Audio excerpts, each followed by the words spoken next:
joined by head women's and men's swimming and diving coach Wally Morton. Coach, you guys just got back from the Olympics. What number Olympics was it for you guys? It was number 9. Our first one was 1976, Montreal. We had both USA swimming and diving team training here at Cleveland State University in the mid-70s. We were the top indoor facility in the United States, and it was a logical place for them to train on the way to Montreal. And then we tried to go to 80, but we couldn't because the United States was boycotting that Olympics because it was the Soviet Union, and they had shot down a Korean airliner, and there was some problems with that, and some other problems politically. Although the Soviet Union had come here with their diving team, and I'd gotten to know them very well, and I was really looking forward to going to Moscow. That was the Moscow Olympics. They had been here for a diving meet against the USA national team. Then in '84 we went to Los Angeles. '88 we went to Seoul. And interesting about Seoul, there was a Cleveland State connection because the organizer, the head of that organized the Korean or the Seoul Olympics was a Cleveland State student who attended here at Cleveland State and was a student of my wife's, and who was teaching at Cleveland State in sport management at that time. And then in '92 we went to Barcelona, '96 Atlanta, 2000 Sydney, Australia. I had just recruited my former assistant coach who swam for me, Andrew Hancock, and I stayed with his family there.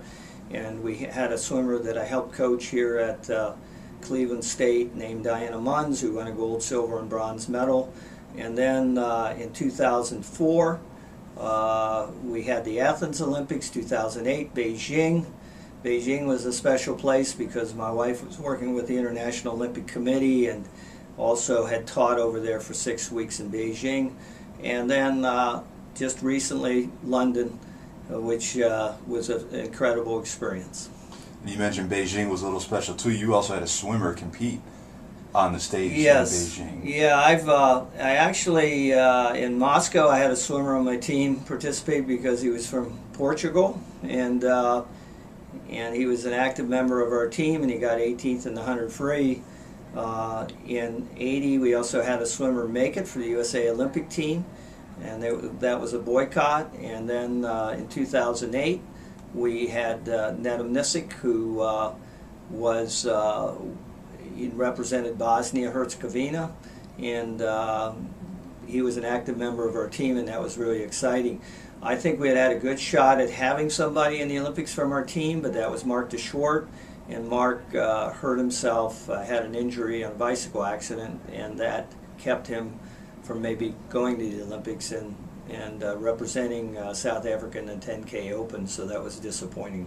So you've been to all these cities, you've been all around the world. Do you have a favorite city you've been to for an Olympics? Well, my favorite one is the one we're at, because there's such energy, and they're all, even though it's Olympic Games, they represent that city. They represent the culture, they represent the city, they represent a particular just kind of personality of that particular place. They're all different, but there is one common trait, and that is it's the Olympic Games. It's sport at its best. And why do I say at its best? Not because it's necessarily the best competition. It is excellent competition, but sometimes you look at the basketball team. Maybe the best competition is the NBA Finals. So it's not the Olympic Games. But what you get at the Olympics is everybody coming together with a common purpose to celebrate each other's health, really, and excellence and culture. And you don't see any booing. You see great support for athletes from all different countries, and everybody feels like they're a citizen of the world when you go to the Olympics, unlike any other experience I've ever seen. And you saw a lot of that support firsthand at several events you went to. What were some of the events that you got to see firsthand over in London? We really fortunately were able to go to several swimming events, obviously, as you know, that's why I was there. Also met one of our freshman swimmers and did some recruiting over there. One of our freshmen is from right outside of London, who's coming to Cleveland State next year, or this year. I say it started today, actually. We had our first team meeting. And then we did go to a variety of events because my wife has been involved with the International Olympic Committee. We went to badminton, we went to men's and women's gymnastics, we went to basketball, we went to water polo, 10K open, swimming, and track and field. And I'm sure I'll miss a few, but all the races that were done on the roads, the triathlons and the bicycle races and so forth. So we immerse ourselves in as many events as possible. I found badminton to be fascinating. It was probably the most controversial sport at the Olympics this year. It's the only time actually there was booing because there were two teams trying to lose, and it was very controversial. But you know, that's a cool thing about the Olympics. There's sports that you're not that familiar with. When you see them played at the highest level, it's really fascinating to see that level of competition. And then finally, Coach, just talk a little bit about the association between Cleveland State and the Olympics for you. Yeah, we have a huge association. 1964, the USA Olympic coach was Bob Busby. Our natatorium is named after Bob Busby. Bob Busby is one of the most fascinating, he is the most fascinating person I've ever come across at Cleveland State University. He was an accomplished painter, he was a world-class sailor, won 7 national championships, he was a musician, and he was a great coach. His club team won the USA National Championship in the early 60s. They picked him to be the USA Olympic coach, and so right away we have a very strong association with the Olympic Games. Then after that, we've had, as I mentioned, a number of people that have represented Cleveland State that have gone on to the Olympics. But also the sport that I remember the most, we went to Atlanta, we watched the heavyweight Greco-Roman wrestling. We had a guy named Matt Gaffari who went to Cleveland State, and he was wrestling for the gold medal against the Bear. The Bear was a guy that was undefeated from the Soviet Union. He was just an absolute monster. And then there's Matt, who was a huge big guy too, but not as big as this guy. And this guy had never lost ever in an Olympic match. And Matt took him right to the finish. I think it was tied. It went into overtime, and he didn't win. The Russian Bear won. Matt, this is something I'll never forget.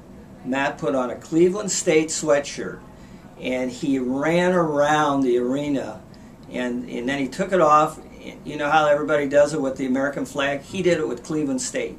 He was so proud that he went to Cleveland State and had the opportunity to go to Cleveland State. And that really made me feel so good. Here I am, a coach at Cleveland State. The wrestling coach couldn't go to the Olympics, but I was there. And I got to see Cleveland State in such a high profile. Now, we've had all kinds of Olympians come through here. Michael Phelps has come through here. Some of the greatest swimmers, the greatest swimmers. But the other person is Greg Louganis. Greg Louganis is the greatest diver in the history of Olympic diving. And Greg Louganis was my babysitter for my son. And he is a wonderful person. And he did all of his training, every Olympics, he did all of his practicing and training here at Cleveland State because nobody knew who he was, nobody bugged him. You can be anonymous in Cleveland. So I have so many stories. My assistant coach, for a while, was the best breaststroker in the country and represented in the world at one time, represented the United States. So we have a lot of associations with the Olympics in Cleveland State University in swimming and diving. A lot of great stories. And wrestling. And wrestling. A lot of great stories. And 2016 is going to be here before we know it. Plans to go to Rio? Well, my mother grew up in Brazil, and she's not Brazilian, she's American. And but my grandfather owned a coffee plantation there, and so I'm very familiar. I've taken my teams down to Brazil on occasion. I've had swimmers from Brazil on our team, and we call it Rio. We don't call it Rio. The right pronunciation is Rio. That's how they say it. And I would say Oi, obrigado, which means hi and thank you. And I'm getting ready to speak Portuguese, and that's going to be a great place for the Olympic Games. I'm so excited. Coach, thanks for your time. Thank you.